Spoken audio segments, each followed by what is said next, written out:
Bago natin simulan ang video, gusto ko lang sabihin na nagpalit na tayo ng thumbnail style para sa mga video natin dahil sa ito ay medyo malabo, yun lang po, salamat. Sa pagpapatuloy ng kwento, nalipat ang eksena sa loob ng Pearl City. Habang nasa daan sila Liu Sishan at Zhang Ping, sinabi sa kanya ni Liu Sishan ang tungkol sa sitwasyon sa labas ng lungsod. Na walang nakakaalam kung kailan ito nagsimula, ngunit mula nang mangyari ang sakuna.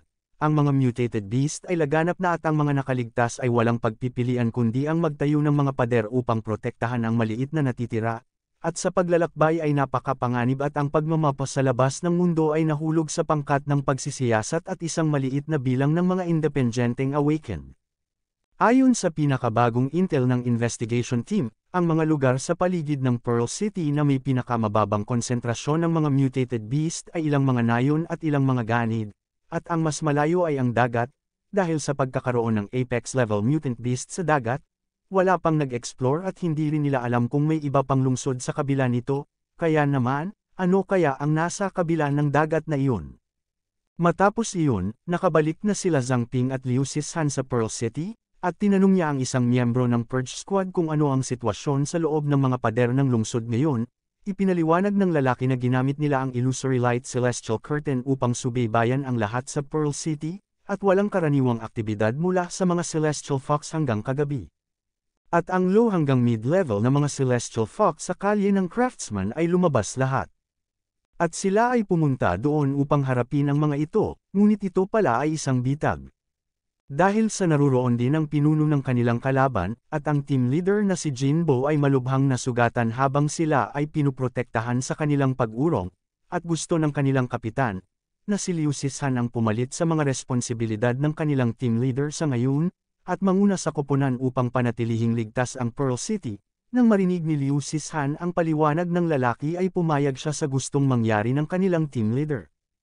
Habang nasa likuran ng ating bida nagtanong ito kung may maitutulong ba siya, sumagot si Liu Sishan na hindi na muna, at sinabihan ito na bumalik muna ang ating bida sa blacksmith shop, at hahanapin na lang niya siya kapag may libreng oras siya. Nang marinig iyon ni Zhang Ping ay pumayag ito, habang iniisip na sana maging ligtas si Liu Sishan at Jinbo. Hindi nagtagal matapos ang mga iyon, naisip ni Zhang Ping na makakapagpahinga na siya, dahil sa nitong mga huling araw sa labas ng lungsod ay nakakapagod. At nagtataka siya kung paano nagsasanay si Wang Jiamin ng Beast King Fist. Habang naglalakad si Zhang Ping, bigla nagkaroon ng isang hangin, at napansin niya na hindi gumagalaw ang mga tao na ipinagtataka niya. Habang nagtataka sa mga nangyayari, bigla na may tumawag sa kanya, na ikinabigla niya, at nakita ang isang lalaki na nasa kanyang harapan.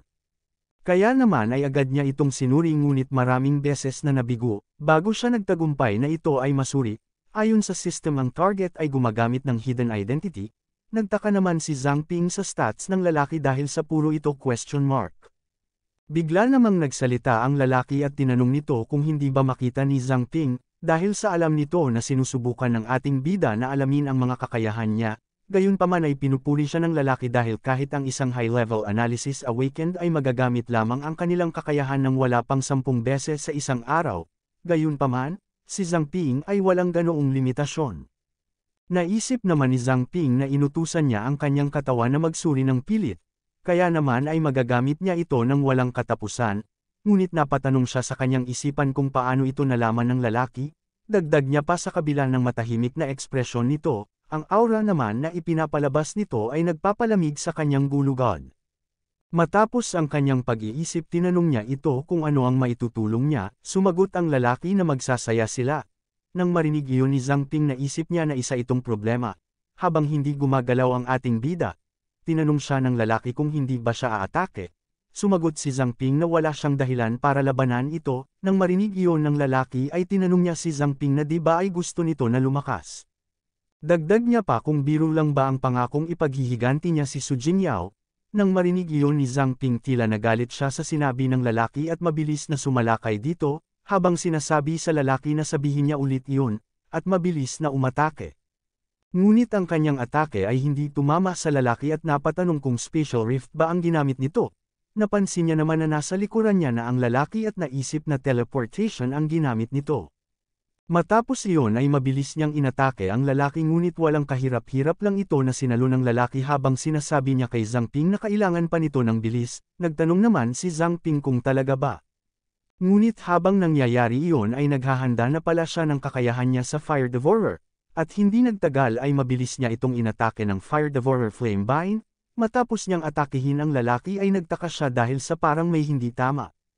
Muli naman ulit nagsalita ang lalaki at sinabi na mukhang nagsaya si Zhang Ping kaya naman siya na ang aatake. Matapos iyon ay biglang umatake ang lalaki ng biglaan, ngunit naiwasan ito ng ating bida at napatanong kung after image ba ang ginagawa ng lalaki. Habang patuloy na umiiwas sa mga pag-atake, naiinis siyang napatanong sa kanyang isipan kung gaano karaming mga kakayahan ang mayroon ng lalaking ito, at nasabi niya na lang na isa itong halimaw.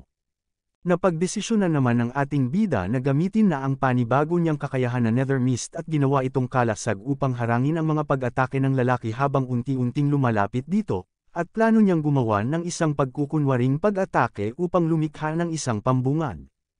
Pagkatapos ay sasamantalahin niya ang pagkakataon na gamitin ang Nightwalker para sa isang palihim na pag-atake, habang nangyayari ang mga iyon nasabi ng lalaki na matalino ang ating bida, ngunit masyado pa itong mahina. Matapos iyon sabihin ng lalaki ay ginamit niya ang telekinesis at nagpalabas ng maliwanag na liwanag, na nagpatalsik kay Zhang Ping. Dagdag pa ng lalaki na ang magkaroon siya ng ganyang kalakas na kapangyarihan sa antas nito ay kahanga-hanga, habang hindi makagalaw. Naisip ni Zhang Ping na isa itong telekinesis at nasabi niya pa na hindi ito patas. Hindi nagtagal ay tinihil na ng lalaki ang paggamit ng telekinesis at sinabi kay Zhang Ping na mag-usap sila saglit.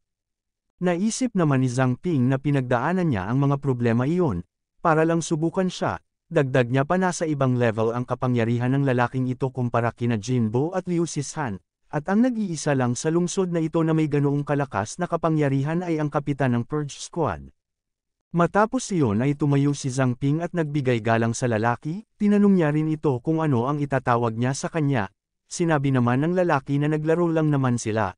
At ang mga pangalan ay sinadya upang gamitin, dagdag niya pa na sinabi kay Zhang Ping na tawagin siya sa kahit anong gusto nito, at nagtanong kung nakalimutan niya na ba talaga ang kanyang pangalan, naisip naman bigla ni Zhang Ping na para bang nalaman na ng Purge Squad ang lahat tungkol sa kanya.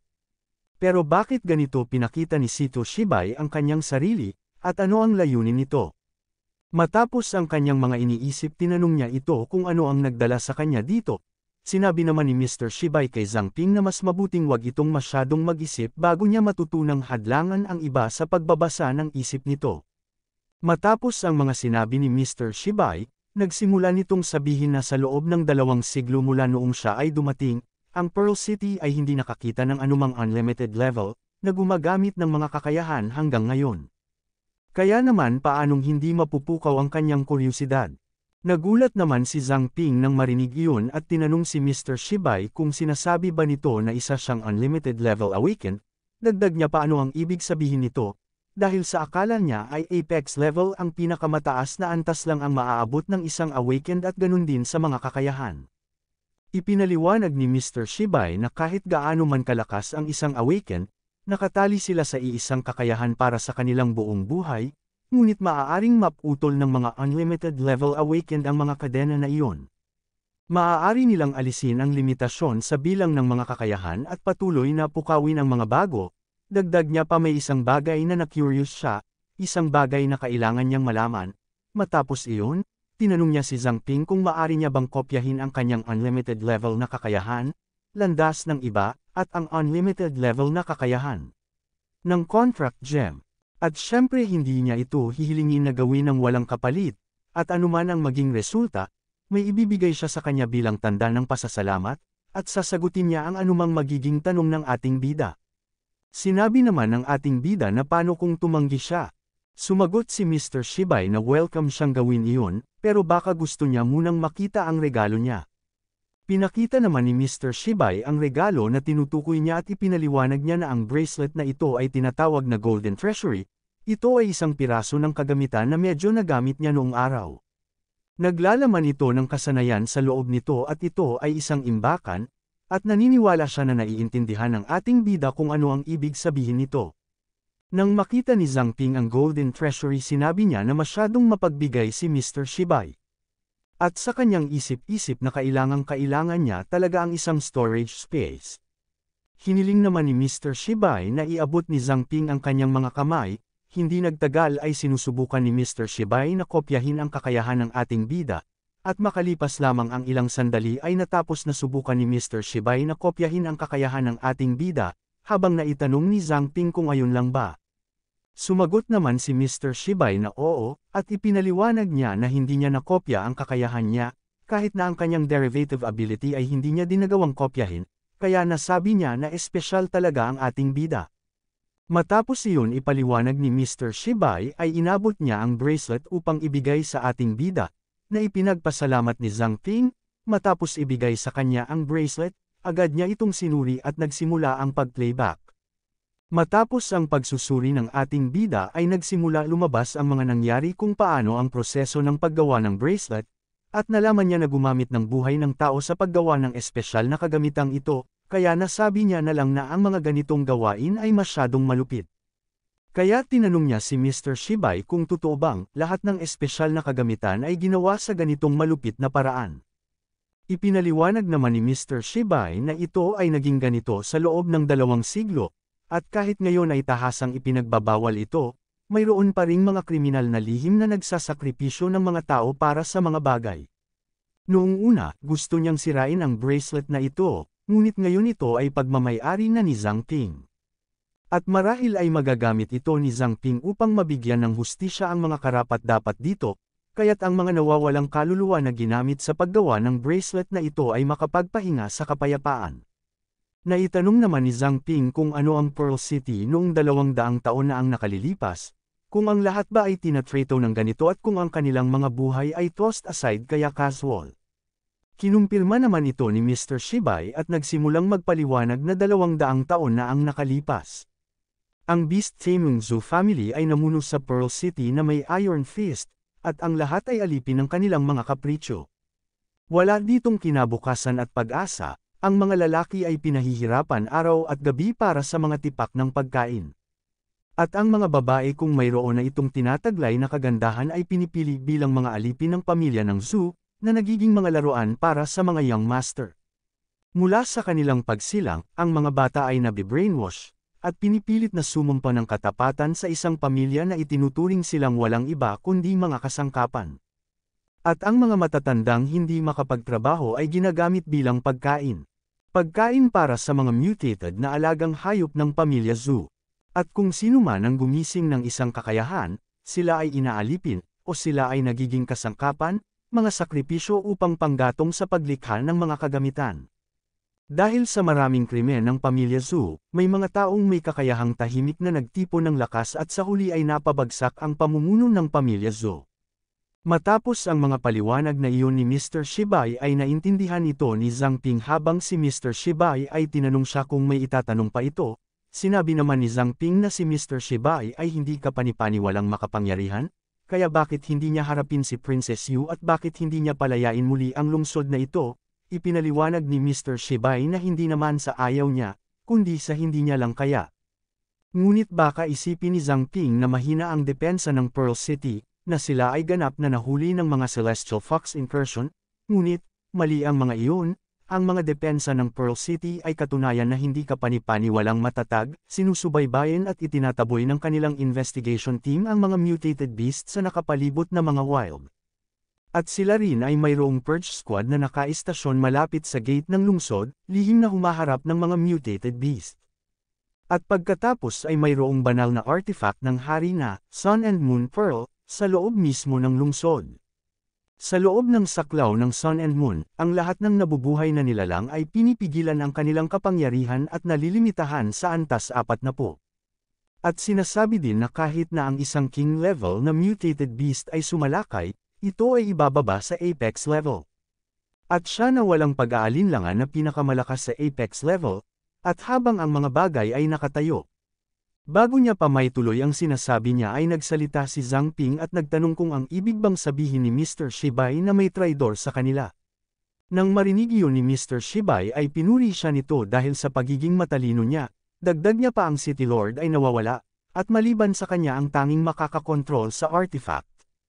At ang mga labi ng pamilyang Zhu, yung mga lumusot sa anino matapos ang kanilang paghahari ng takot. Matapos iyon marinig ni Zhang Ping itinanong niya kung pinasara ba ng pamilyang Zhu ang Sun and Moon Pearl artifact at pagkatapos ay binuksan nila ang pinto para sa mga Celestial Fox. At ang kamakailang pag-akyat sa mutated na aktibidad ng hayop ay kung kagagawan din ba ng Zhu family ang lahat ng iyon. Dagdag niya pa, bakit hindi nila inalis ng buo ang mga assholes na iyon nung nagkaroon sila ng pagkakataon. Sinabi naman ni Mr. Shibai na matapos ibagsak ang panuntunan ng pamilya Zhu, sinubukan nilang alisin ang mga labi. Ngunit paano nila matatanggal ang lahat ng mga damo? Marahil ito ay dahil nag-operate sila sa Pearl City sa loob ng daan-daang taon, na may malalim at malawak na ugat sa ilalim ng lupa. Nang marinig iyon ni Zhang Ping ay naisip niya na itong Celestial Fox Invasion ay walang saysay. At ano ang tunay na layunin ng pamilya Zhu, at kung patay o buhay pa ba ang City Lord, at bakit nag-uudyok ng Mutated Beast Uprising? At anong uri ng kapangyarihan ang taglay ng Celestial Fox King? Ang mga tanong na iyon ay wala pang sagot, kaya naman dapat si Mr. Shibai ay kumilos ng may mas matinding pag-iingat. At kung mahulog siya sa bitag ng kalaban at mamatay sa labanan, ang Pearl City ay talagang mapapahamak, tulad ng mga digmaan sa nakaraang buhay ni Zhang Ping, ang mga sandatang nuklear ay pangpapigil lamang, at hindi dapat gamitin maliban sa mga kritikal na sandali, kahit na si Princess Yu ay patuloy na nanunukso at pumapatay, kahit sino ay maaaring maging impulsive, maliban kay Sito Shibai. Sinabi naman ni Mr. Shibai na maaring hindi niya kayang kopyahin ang kakayahan ng ating bida ay kailangan pa rin nila siya, kaya tinanong niya ang ating bida kung willing ba ito na sumali sa Purge Squad. Nakipagkamay naman si Zhang Ping kay Mr. Shibai senyales na tinatanggap niyang sumali sa Purge Squad. Matapos ang mga iyon, lumipat ang eksena sa Iron Soul Blacksmith Shop, sa loob ay nag-uusap si Wang Jiemin at Chou Qiang. Nagtanong si Wang Jiemin kung ano ang plano niya sa lahat ng mga kagamitan na ginagawa nito kamakailan lamang. Sumagot si Chou Qiang na sinusubukan niya lamang na sulitin ang mga oras niya. Nagtataka naman si Wang Jiemin dahil sa ilang araw na din ang nakalipas dahil sa hindi pa bumabalik si Zhang Ping at nagtataka kung kailan ito babalik. Inasar naman ni Chou Qiang si Wang Jiemin habang tinatanong kung anong problema, at kung namimiss niya ba si Zhang Ping, at hindi katakataka na siya ay hindi mapakali kamakailan lamang. Nang marinig ni Wang Jiemin ang sinabi ni Chou Qiang ay nahiya ito at sinabi na lamang na dahil sa walang nagtuturo sa kanya nitong mga nakaraang araw, at nagtataka din siya kung kamusta na ito sa labas, at kung may kinahaharap ba itong panganib. Nang marinig ni Chou Qiang ang palusot ni Wang Jiemin, inasar niya ito. Habang sinasabi dito, tingnan mo ang sarili mo, halos maging asawa mo na siya, at nagpapanggap ka pa na hindi mo siya namimiss araw-araw. Nang marinig ni Wang Jiemin ang sinabi ni Chou Qiang nahihiya niyang sinabi na hindi yun ganon, tumigil naman si Chou Qiang sa pang-aasar kay Wang Jiemin, at sinabi na lang dito na sa totoo lang, namarkahan na ang mga nayon at mapanganib na mutated beast area sa labas ng lungsod, kaya hanggat hindi pumapasok si Zhang Ping sa mga lugar na iyon, nasa maayos itong kalagayan. Nang marinig ni Wang Jiemin ang sinabi ni Chou Qiang nagtaka siya dahil sa may mga nayon sa labas ng Pearl City. Kinumpirma naman ito ni Chou Qiang, at sinabi na ang mga nayon na iyon ay madalas na nakahiwalay, naka-atres, at xenophobic, at marami sa mga ito ang talagang sumasamba sa mga mutated beast na parabang mga Diyos. Kaya kung naglalakbay ka sa wild at nakatagpo ka ng isa sa mga nayon, tumakbo ka na at kung hindi, maaari kang mahuli at maging isang alipin o isang sakripisyo. Nang marinig iyon ni Wang Jiemin, nagtaka siya kung hindi ba mga tao rin ang mga iyon. At dapat nga ay marunong silang makipag-usap sa mga ito. Sumagot naman si Chou Qiang habang tinatakot si Wang Jiemin na hindi makokonsidera ang mga iyon na tao, at sa wild, ang pinakamapanganib na bagay ay hindi ang mutated beasts, kundi ang mga ganid na ito. At ang ilan sa mga ito ay gustong magsuot ng nakakatakot na maskara at tahimik kang subaybayan at hindi mo man lang sila nakikitang dumarating. Matapos ang mga sinabing iyon ni Chou Qiang ay bigla na lamang may nakita si Wang Jiemin na isang madilim na enerhiya na biglang dumating at tinanong niya kung ganito ba iyon. Napatingin naman si Chou Qiang at naging slow sa mga pangyayari at sinabi na medyo ganyan.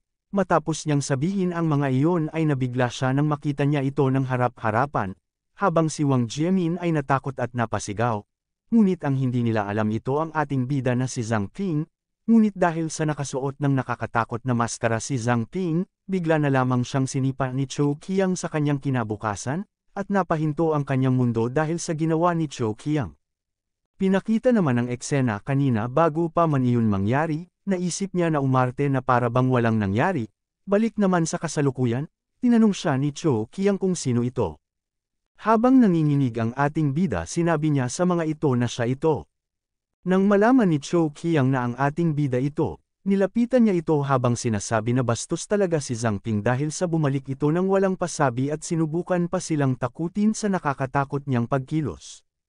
Habang nanghihina at nararamdaman pa rin ang sakit sa kanyang kinabukasan, sinabi niya na narinig niya na pinag-usapan nila ang mga ganid sa nayon, kaya naisip niya na buhayin ng kaunti ang mod, at hindi niya inaasahang sisipain niya siya. Matapos iyon ay nagtanong si Chou Qiang kung tapos na ba ang training nito, na sinagot naman ng ating bida na oo at naisip niya na magpalipas muna ng ilang oras sa loob ng city walls, at gawin ang kanyang mga kasanayan. Sinabi naman ni Chou Qiang na ngayon ay nakakita siya ng clue tungkol kay Shanshan kaya plano niyang magtungo sa labas ng lungsod, at ibinili niya si Uncle Liu na ingatan ito para sa kanya, na itanong naman ni Zhang Ping kung bakit siya nagmamadali. Sumagot si Chou Qiang na sabihin na lang nilang may naghihintay sa pagbabalik ni Zhang Ping kaya ayaw niyang makasagabal. Nang marinig iyon ni Wang Jiamin ay nahiya at namula ito, kaya agad-agad siyang nagpaalam na babalik na siya ng kwarto para magpahinga. Ngunit bago bumalik sa kanyang kwarto, tinawag niya si Zhang Ping, at sinabi dito na masaya siyang nakabalik ito ng ligtas. Nang marinig iyon ng ating bida ay napangiti ito at nasabi sa kanyang isipan na kung alam lang ni Wang Jiamin, simula nang dumating siya sa mundong ito ang unang pagkakataon na naramdaman niyang mayroon siyang uuwian. Habang iniisip ang mga iyon, bigla na lamang sumulpot at nagsalita si Uncle Liu at sinabi na kanina pa wala si Wang Jiamin, kaya ano pa ang iningiti-ngiti nito. Dagdag niya pa na sinabi na makinig ito, kailangan ni Zhang Ping hanapin si Chou Qiang at sabihin sa kanya na may malubha siyang sakit, at huwag niya itong hayaan na umalis sa lungsod. Nagtanong naman si Zhang Ping kung paano naman siya.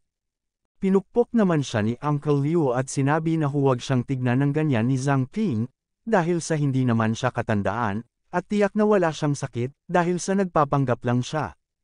Dagdag niya pa matagal nang nawala si Shanshan, at malamang may na-encounter itong hindi magandang bagay.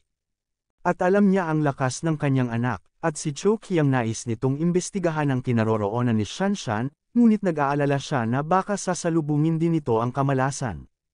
Kaya kinailangan niyang magpakatanga, na wala siyang oras para makipagsapalaran. Dagdag niya pa napaka-loyal ng babaeng iyon, kaya kapag ang puso nito ay nakatakda sa isang tao o isang bagay, ito ay nagiging mas maingat, at hindi siya madaling makipagsapalaran kung ganoon ang kaso. Nang marinig iyon ng ating bida sinabi niya kay Uncle Liu na pinahahalagahan niya ang ginagawa nito. Idinagdag naman ni Uncle Liu na mayroong isang tunay na talento sa forging si Zhang Ping, ngunit si Chou Qiang ay hindi gaanong magaling sa pagtuturo. At sa totoo lang, hindi siya kailanman naging passionate sa forging. Masyadong maraming gap sa kanyang kaalaman, kaya, para sa mga susunod na araw, ituturo ni Uncle Liu sa ating bida ang tunay na needle forging technique. Ngunit kahit na ang teknik na ito ay hindi isang malaking lihim, ito ay isang natatanging kasanayan pa rin ng Liu family, kaya dapat siyang magbigay atensyon dito. Nang marinig iyon ni Zhang Ping, agad siyang pumayag at sinabi na hindi niya bibiguin si Uncle Liu. Matapos sabihin ni Zhang Ping ang mga iyon, bigla na lamang siyang may narinig na tumatawag sa kanyang pangalan. At ito pala ay si Su Jingyao, sinabi nito na naghihintay siya sa ating bida. Matapos iyon ay nakilala na ni Zhang Ping ang boses at napagtanto niya na ito si Su Jingyao.